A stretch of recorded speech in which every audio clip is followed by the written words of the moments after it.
예수님께서 부활하신 후에 무슨 일을 하시냐면 두 번째, 교회와 거리를 다니시면서 일을 하셨어요. 교회를 거니시면서 또 거리를 다니시면서 하신 일이 뭔가 우리가 좀 깊게 살펴볼 필요가 있어요. 우리 주 예수 그리스도께서 죽음을 이기시고 부활하시고 성천하신 후 하나님 아버지 나라에만 계시지 않고 이 땅에 있는 교회와 성도들 사이를 다니시고 계신다는 것을 오늘 분명히 믿고 또 기억해야 됩니다. 요한계시록 2장 1절 말씀입니다.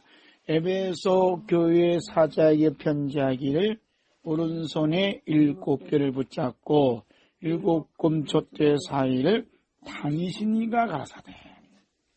예수님께서 이 말씀을 하셨을 때는 언제였죠? 부활 승천하시고 하나님 나라에 계셨는데 밤모섬에 있는 또 요한을 찾아오시고 또 이렇게 말씀하시는 거예요. 예수님은 오른손에 7뼈를 붙잡고 7금촛대를 다니신다 했는데 7교회는 사자다. 요한계시록 1장 27절 하반절 그랬죠? 7금촛대는 7교회다 그랬어요. 그러니까 오른손에 7뼈를 붙잡고 7금촛대를 다니시는 예수님. 오른손에는 무슨 흔적이 있죠? 못자국 난 흔적으로 사자를 붙잡아요. 여기서는 사자는 주의 종도 될 수 있고 또 7교회의 천사도 될 수 있고 여기서는 7교회를 섬기는 주의 종들이다 이렇게 볼 수도 있어요. 그래서 종은 누가 붙잡고 있냐? 예수님께서 붙잡고 있어요. 오른손으로 붙잡고 계세요. 못자국 나는 손으로 꼭 붙잡고 있으면서 7교회 사이를 다 다니시는 거예요.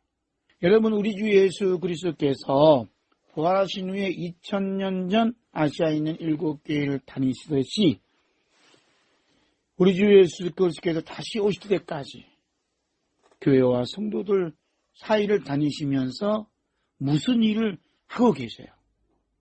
무슨 일을 하고 계셨을까? 무슨 일을 하고 계실까? 그 이야기를 성령님께서 말라기 선지자를 통해서 이미 예언하셨습니다. 그 말씀이 말라기 3장 16절 쉬운 성경으로 보겠습니다. 그때에 주를 두려워하는 사람들이 서로 하는 말을 들었다.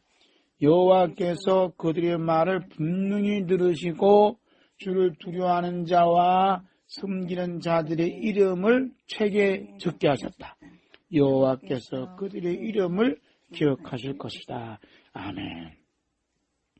여호와 하나님께서는 우리들 사이에서 그들이 말을 분명히 듣는다는 거예요.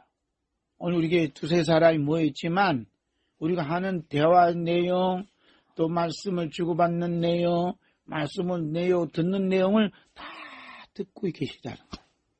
예배 시간만 듣고 계시는 게 아니라 평상시에도 우리가 나누는 대화에 참여하셔서 듣고 계시다는 거예요. 그런데 하나님께 듣고 싶은 거 뭐냐면 주를 두려워하는 자와 섬기는 자들의 이름을 책에 기록한다. 주님을 두려워하고 주님을 섬기는 사람의 이름을 기록한다는 것은 주님을 두려워하고 섬기는 사람들은 무슨 얘기 나눈다는 거예요? 주님의 이야기를 나눈다는 거예요. 우리 예수님께서 부활하신 몸으로 두 제자가 거리에서 서로 이야기하는 것을 그들의 곁에서 직접 듣고 계셨어요. 무슨 몸으로? 부활하신 몸으로. 예수님께서 부활하신 몸은 예수님께서만 보여주실 때만 보여줄 수 있지 다 볼 수가 없어요. 그래서 신령한 몸이에요. 그 말씀이 우리 누가복음에 있는 말씀 함께 볼까요? 누가복음 24장에 자세히 기록되어 있는데 함께 있습니다.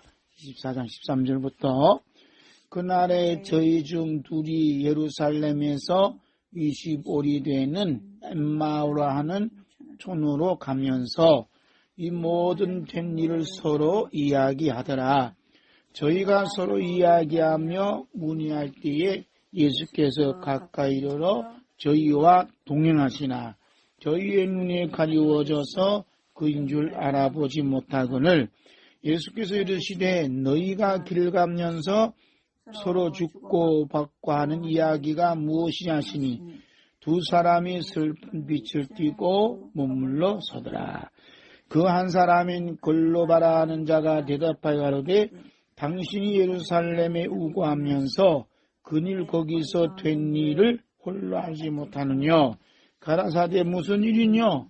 가로되 나사렛 예수이니 그는 하나님과 모든 백성 앞에서 말과 일에 능하신 선지자연을 우리 대장들과 관원들이 사형 판결에 넘겨주어 십자가에 못 박았느니라.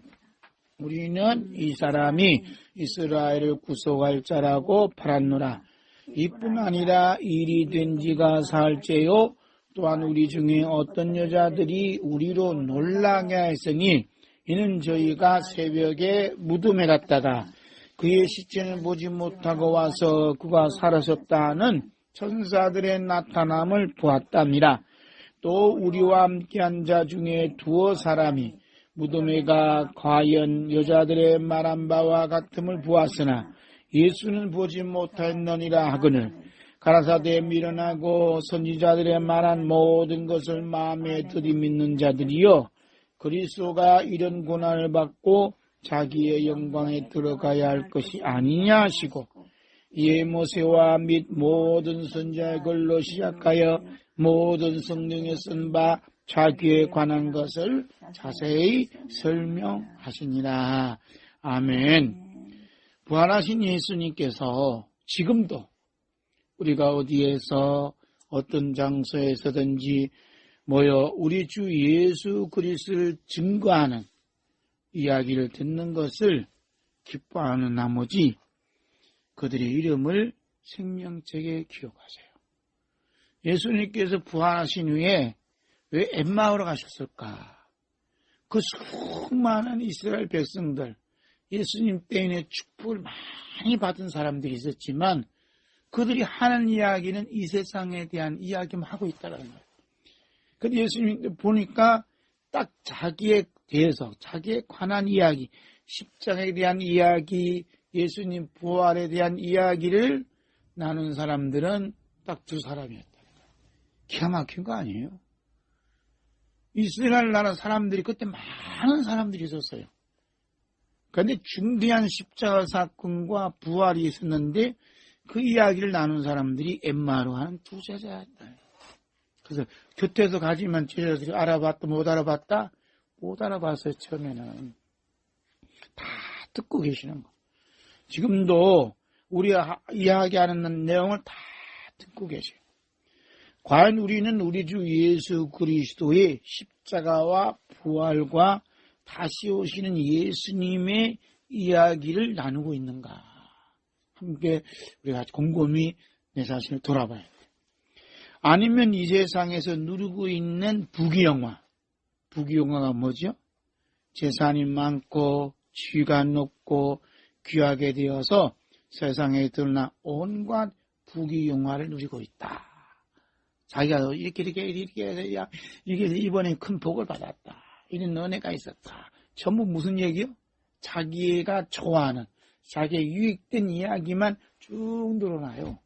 그것은 예수님 다시 오시면 처음 하늘과 처음 땅에 속한 거기 때문에 다 사라진다. 그거 아니면 뭘 하냐? 희노애락에 대한 이야기를 해요. 희노애락이 뭐죠? 기쁜 이야기, 노염 이야기, 슬픈 이야기, 즐거운 이야기, 이 모든 이야기를 어울려서 이야기하는 거예요. 이 이야기를 다 듣고 계셔요. 그럴 때 예수님이 그들 가운데 계시지만 너는 아니다 하고 적혀놔요. 어디 적혀놔요? 생명책에. 그래서 우리가 하는 이야기가 너무 중요한 거예요. 오늘도 우리가 하는 이야기를 주님이 듣고 계시다. 이렇게 믿으면 알고 있으면 함부로 남을 비난한다든지 남을 어떻게 한다든지 하는 말을 할 수 있겠어요? 없겠어요? 할 수 없겠죠. 세 번째로 예수님께서 가장 듣고 싶어 하신 것이 뭔가? 예수님께서 가장 듣고 싶어하는 게 뭔가? 지금까지 예수님의 십자가와 부활과 다시 오신 예수님의 약속을 이야기하는 가장 듣고 싶어 하시죠? 그런데 예수님이 가장 듣고 싶어 하시는 것은 곧 마귀가 가장 두려워하는 고백이 될 수 있어요. 예수님이 가장 좋아하는 걸 이야기하면 원수 마귀를 깨부시는, 원수 마귀가 두려워하는 그러한 존재로 성령님께서 딱 보여주시는 거예요. 할렐루야. 예수님께서 가장 기뻐하시고 가장 듣고 싶어 하시는 건 함께 볼까요? 마태오 16장 15절 말씀부터 봅니다. 가라사대 너희는 나를 누구라 아느냐? 시몬 베드로가 대답하여 가로되 주는 그리스도시요 살아계신 하나님의 아들이시니이다. 예수께서 대답해 가라사대 바요나 시몬아 내가 복이 있도다. 이를 내게 알게 하니는 혈육이 아니요 하늘에 계신 내 아버지시니라. 내가 이르노니 너는 베드로라. 내가 이 반석 위에 내 교회를 세우리니 음부의 권세가 이기지 못하리라. 아멘. 음부의 권세는 마귀의 권세예요. 마귀의 권세가 쩔쩔매는 게 뭐냐? 이 말만 하면 돼요. 주는 그리스도시요 살아계신 하나님의 아들이십니다. 다시 시작. 주는 그리스도시요 살아계신 하나님의 아들이십니다. 이 고백했더니 예수님이 너무 기쁘니까 시몬아 내가 복이 있다. 이를 내게 알게 하니는 혈육이 아니다. 세상 지식이 아니다. 세상 어떤 학문이 아니다. 하늘에 계신 내 아버지, 하늘에 계신 예수 그리스도의 아버지께서 내게 알려주신 것이다. 이렇게 선포하셨어요. 그러니까 육신의 몸인 가지고 있는 예수님, 30대 초반인 예수님을 가리켜서 주는 그리스도 살아계신 하나님의 아들이라고 고백한다는 건 이건 인간의 어떤 것으로도 할 수가 없지요. 그러니까 예수님이 가장 듣고 싶어 하시는 게 뭐냐? 주는 그리스도시요 살아계신 하나님의 아들이십니다 하는 고백을 너무 기뻐하시는 거예요. 할렐루야. 그런데 이 고백이 마귀가 가장 싫어하는, 가장 두려워하는 고백이다. 그러니까 우리가 마음에 걱정이 있고 두려움이 있으면 어떻게 해야 돼? 주는 그리스도시요 살아계신 하나님 아들이십니다 하고 막 5분이든 10분이든 막 고백하고 외치면 주님이 너무 기뻐하시기 때문에 주님의 기쁨이 내 안에 임하고 내 안에 그냥 나를 못살게 하고 괴롭혔던 이 사탄의 세력은 음부의 권세는 떠나가는 귀한 역사가 나타날 줄로 믿습니다. 아멘.